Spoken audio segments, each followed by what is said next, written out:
Witajcie na kanale EV Repair. W dzisiejszym odcinku zajmiemy się wszystkim, co magiczne, czyli sprawdzimy, czy rzeczywiście Chińczycy mają tak wielką przewagę technologiczną nad markami amerykańskimi i europejskimi, także oglądajcie. Gdy Twój samochód elektryczny ulega awarii, zaczyna się wyścig z czasem.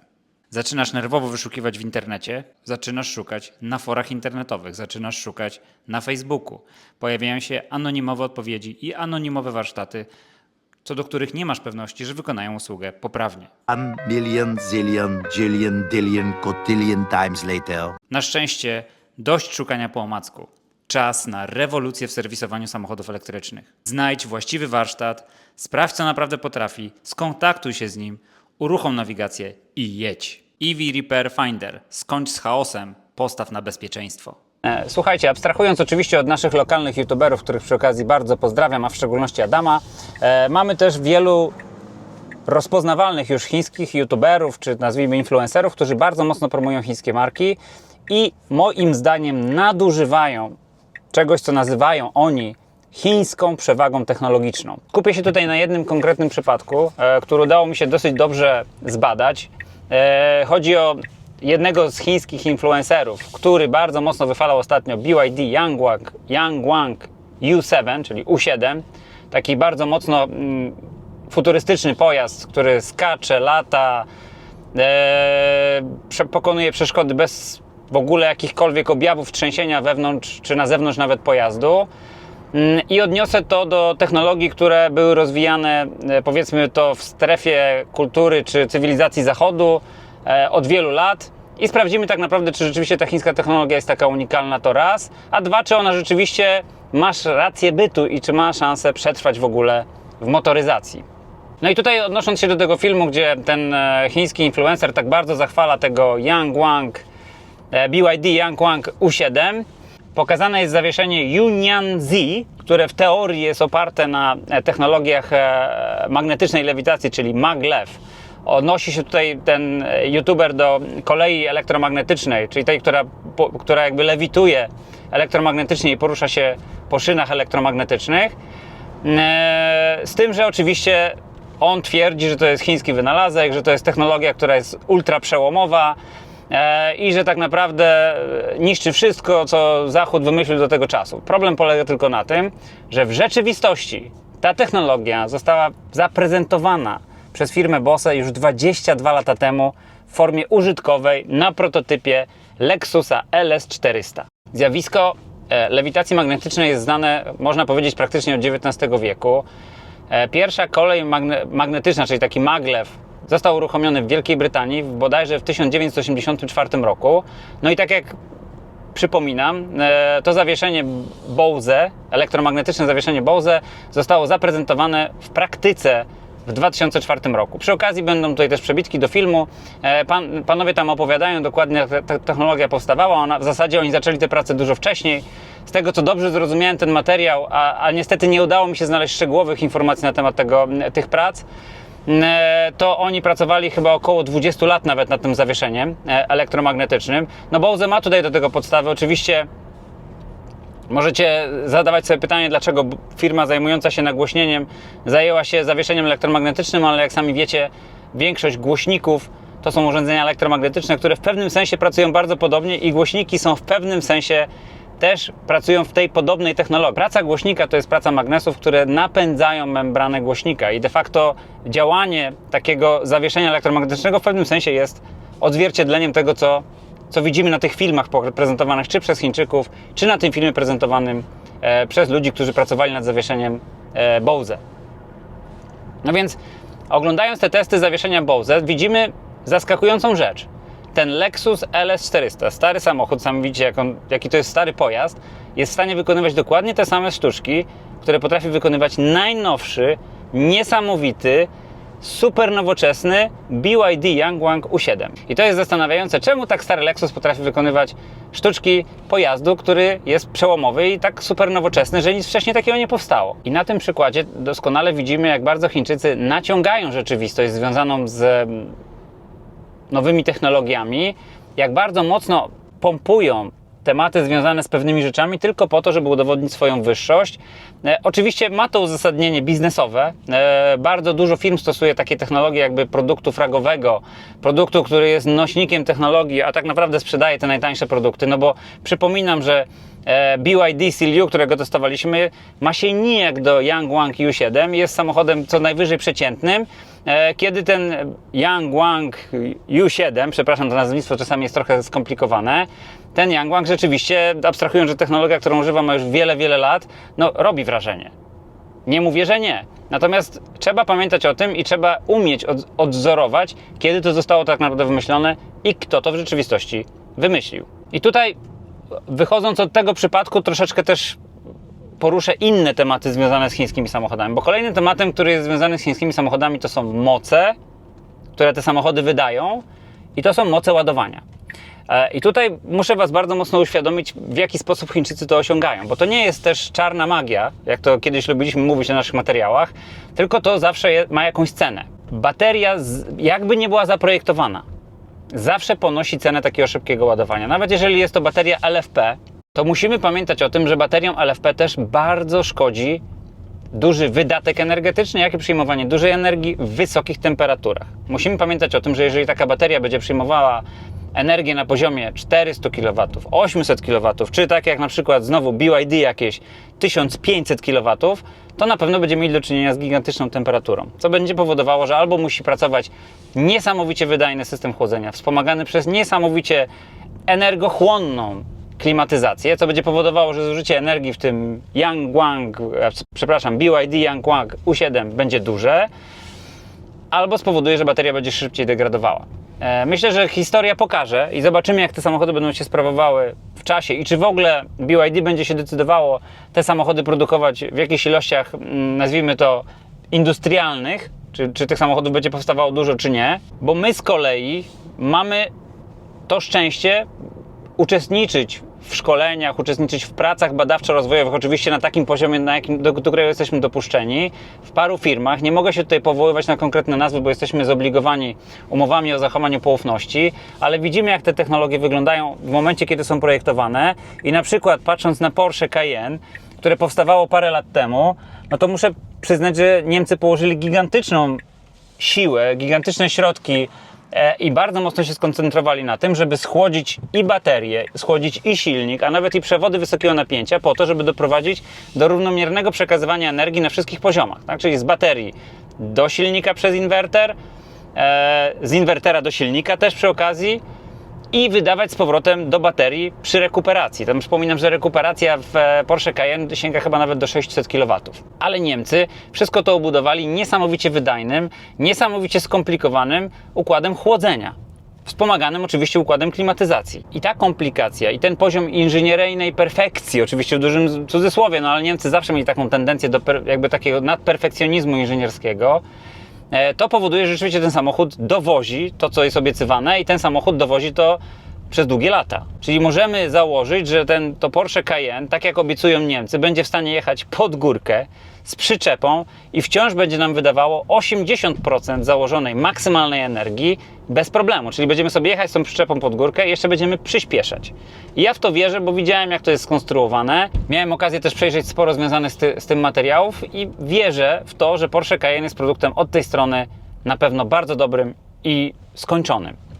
Natomiast nie mam tej pewności co do chińskich samochodów i powiem zupełnie szczerze, tak jak widzę to w sytuacji tego zawieszenia Bose, które zostało zastosowane w BYD Yangwang U7, tak samo uważam, że Chińczycy naciągają bardzo mocno rzeczywistość w kontekście ładowania baterii z mocą 1000 czy 1500 kW, naciągają rzeczywistość w kontekście wydatku energetycznego. I my to widzimy, żebyście mieli też świadomość, my te samochody bierzemy na podnośnik, my widzimy, jaka jest rzeczywistość tych samochodów, jaki jest poziom perfekcji inżynieryjnej. Ja nie mówię, że wszystkie samochody chińskie są złe, mało tego. Wielokrotnie powtarzałem, że oczywiście wierzę w to, że parę chińskich marek przetrwa, że Chińczycy zdobędą miejsce w motoryzacji, które jest im jak najbardziej zasłużone i to miejsce zdobyli już w wielu innych gałęziach przemysłu. I ono jest im należne chociażby z możliwości przemysłowych, które posiadają, a oprócz tego oczywiście nie chcę powiedzieć, że oni wszystko robią źle. Tylko akurat w wypadku samochodów elektrycznych Chińczycy nie są liderem technologicznym. I ja nie widzę u nich takich sytuacji, gdzie mógłbym wziąć chiński samochód na podnośnik, czy przejechać się chińskim samochodem, czy zobaczyć chiński infotainment i powiedzieć, że to jest ich autorska technologia.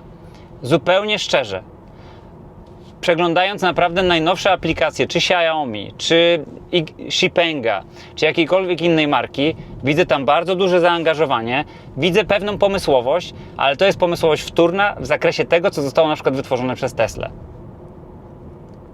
I tak samo w zakresie zawieszeń, tak samo w zakresie układu chłodzenia. To wszystko, co udało nam się dotychczas zobaczyć, nie jest niczym rewolucyjnym. Więc jeżeli nie jest rewolucyjne, a z drugiej strony te firmy chwalą się ponadnormatywnymi osiągami i za to płacimy podwyższoną wagą pojazdu, zwiększonym zużyciem energii, które wynika właśnie m.in. z tej wagi, jak i przy okazji z tego, że na przykład klimatyzacja musi pracować ponadnormatywnie, żeby schłodzić chociażby baterię podczas ładowania. Tak samo, jeżeli chodzi o wydatek energetyczny związany z przyspieszaniem, przypominam Wam i zapraszam też do przeglądania filmów w internecie, chociażby Xiaomi SU7, samochód, który mi się bardzo podoba, szczególnie w wersji Ultra, ale musimy pamiętać, że on nie jest w stanie na przykład startować w trybie Launch Control w nieskończoność. On się po prostu najzwyczajniej w świecie przegrzewa. On się musi schłodzić. On się musi też dogrzać w momencie, kiedy nie ma w stanie dawać tego wydatku energetycznego. Więc to nie jest tak jak w Porsche Cayenne, że sobie podpinamy przyczepę i jedziemy pod górę i na 80% notorycznie, bo to trzeba zrozumieć, jaka to jest gigantyczna różnica.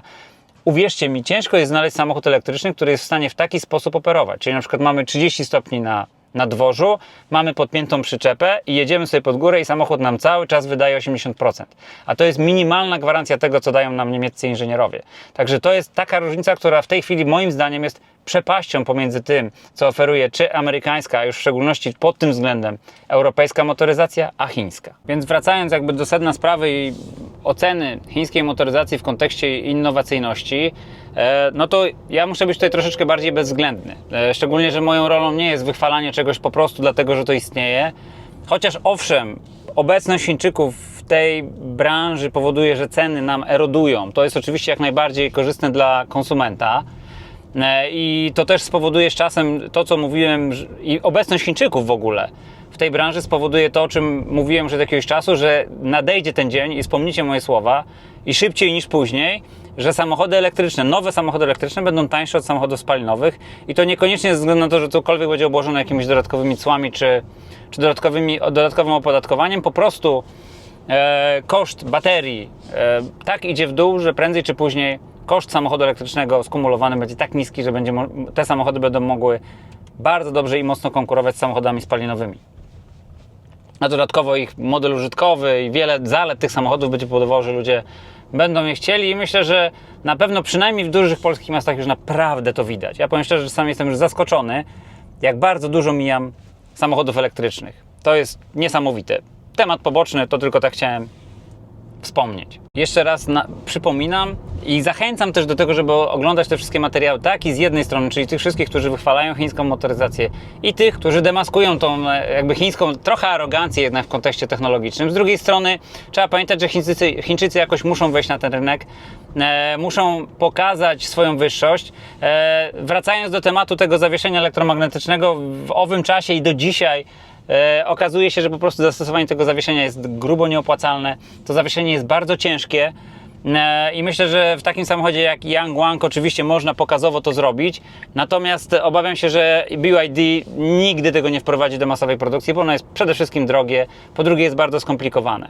Chciałem też Wam zwrócić uwagę, że na tym filmie, który promuje Yangwang U7, który korzysta z tego zawieszenia elektromagnetycznego, jest pokazane, jak on bardzo sprytnie omija wszystkie przeszkody i tak dalej i zobaczcie, że to samo robi Lexus w 2004 roku. Więc naprawdę bierzcie grubą poprawkę na to, co jest mówione. Pamiętajcie, że jak coś jest magiczne, to może oznaczać, że komuś brakuje argumentów, żeby to sprzedawać i próbuje Wam sprzedać to jako coś magicznego. I tutaj nawet w tym materiale tego chińskiego influencera pada takie stwierdzenie, że to są technologie niemalże magiczne, że to jest sorcery. A w rzeczywistości jest to technologia, która jest wytłumaczalna, ona ma swoje źródło w czymś, co zostało już wynalezione, to nie jest nic absolutnie super innowacyjnego ani przełomowego. Fajnie, że to zostało pokazane, fajnie, że Chińczycy gdzieś tutaj kontynuują ten wątek. Może w przyszłości, ze względu na ich możliwości, będą w stanie spowodować, że zawieszenie elektromagnetyczne w cudzysłowie trafi pod strzechy. Na razie możemy zobaczyć je w bardzo limitowanych ilościach produktów. Przypominam też, że w kontekście chińskiej motoryzacji musicie trochę uważać na to, że Chińczycy mają specyficzne podejście do biznesu i do odpowiedzialności biznesowej.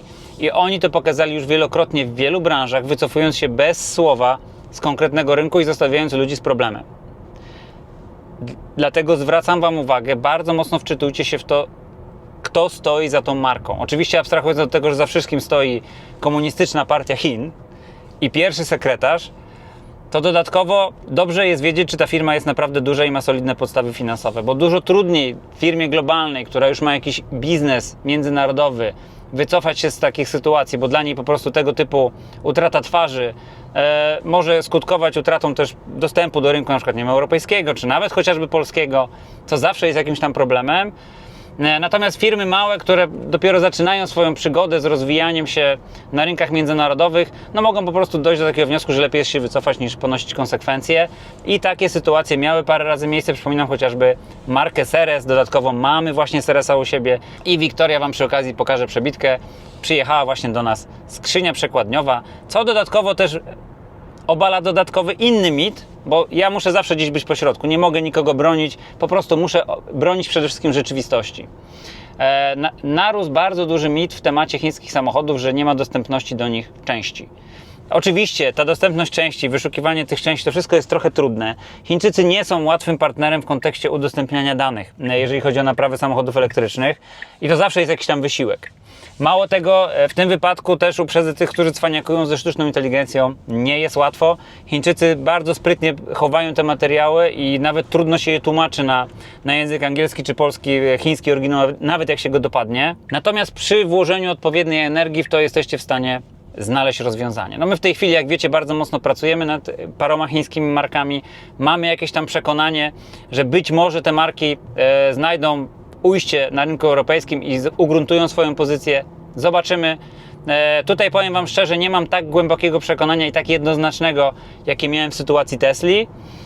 Natomiast wierzę w to i jeszcze raz podkreślam, że bardzo mocno w to wierzę, że te marki, które mają rodowód IT, rozumieją dużo lepiej to, że komputer jest ważniejszy i interfejs i wrażenie użytkownika niż poszczególne elementy i komponenty, które można dostosować do tego komputera. I myślę, że to jest największa zmiana w motoryzacji, która naprawdę, uwierzcie mi, na polskim rynku automotive, który okazuje się bardzo skostniały od czasu, kiedy z nim w ogóle obcuję, a nikt do dzisiaj tego tak dobrze nie rozumie. Wielu ludzi o tym mówi, ale raczej powtarza to jako puste frazesy gdzieś zasłyszane, ale oni naprawdę nie rozumieją, jak to bardzo głęboka jest zmiana. Jak czasami im pokazuję, co my robimy na przykład w naszych programach, co my potrafimy zrobić z samochodem, co potrafimy się dowiedzieć, używając naszego napisanego przeze mnie chociażby oprogramowania, to oni nie dowierzają w to. Mimo iż gdzieś tam na LinkedInie czy gdziekolwiek piszą jakieś puste frazesy, że coś tam, że software defined vehicle, mówią, ale nie rozumieją, bo to trzeba naprawdę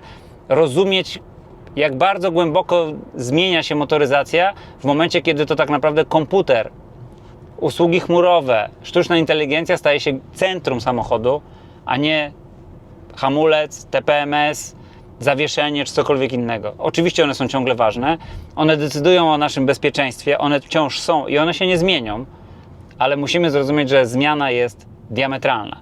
I akurat Chińczycy to dobrze rozumieją i doskonale kopiują i doskonale szlifują ten diament. O, tak bym to określił. I myślę, że tak samo było wcześniej z Japończykami. Bo ja powiem szczerze, miałem do czynienia z japońską technologią wtedy, kiedy jeszcze ona była nazwijmy to w technologii tradycyjnego automotywu. Miałem okazję porównywać na przykład chociażby skrzynie rozdzielcze z Suzuki Samuraja do tego, co widziałem w jakichś aplikacjach amerykańskich i muszę powiedzieć, że tutaj Japończycy doprowadzali tą technologię do perfekcji. Oni jej nie wymyślali, ale po prostu brali ją, miniaturyzowali akurat w tym wypadku i doprowadzali do niesamowitej perfekcji. Czyli z niewielkiej skrzyni rozdzielczej, redukcyjnej z Suzuki Samuraja mogliśmy naprawdę bardzo dużo ciekawych rzeczy zrobić i to były niesamowicie wytrzymałe urządzenia, lekkie i kompaktowe. I myślę, że w podobnym tonie możemy powiedzieć o chińskiej motoryzacji, aczkolwiek Chińczycy mają też tą tendencję do takiego, jak to się mówi, papierowego świata. Nie wiem, czy kojarzycie, jak się odbywają jakieś chińskie święta, to mamy papierowego smoka, mamy fajerwerki i tak dalej, i tak dalej.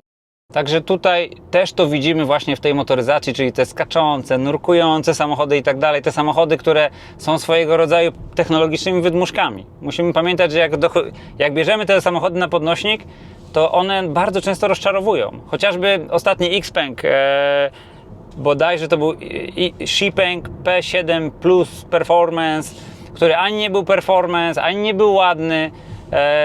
Owszem, na koniec dnia kupił nas to, zresztą będziecie ten test widzieć przed tym materiałem albo po tym materiale. Tutaj przy okazji dzięki wielkie dla Czarka Jachowskiego, że podjechał do nas tym samochodem. Samochód mi się z wyglądu nie podobał.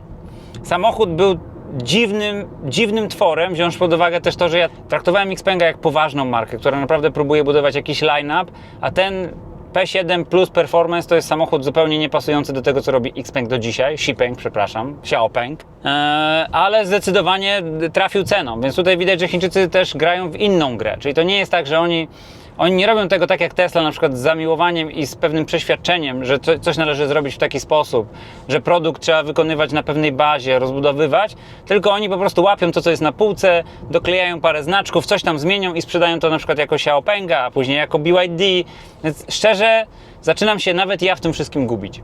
Dlatego ostatecznie my się skoncentrujemy na paru samochodach, które uważamy za dobre platformy, już nawet nie wiem, kto to produkuje teraz, i będziemy próbowali sobie jakby się na nich troszeczkę tego wszystkiego nauczyć i będziemy czekać, co dalej się wydarzy z chińskimi markami. Słuchajcie, tyle z wynurzeń wujka dobrej rady. Mam nadzieję, że materiał Wam się podobał. Jeżeli Wam się podobał, to poproszę o łapkę w górę i zapraszam do subskrypcji, bo Wasze subskrypcje to jest to, co pomaga mi się szybciej rozwijać i ciężej pracować. Przypominam oczywiście przy okazji o aplikacji EV Repair Finder, gdzie znajdziecie nasze warsztaty i możecie się z nimi bezpośrednio skontaktować. Trzymajcie się, cześć.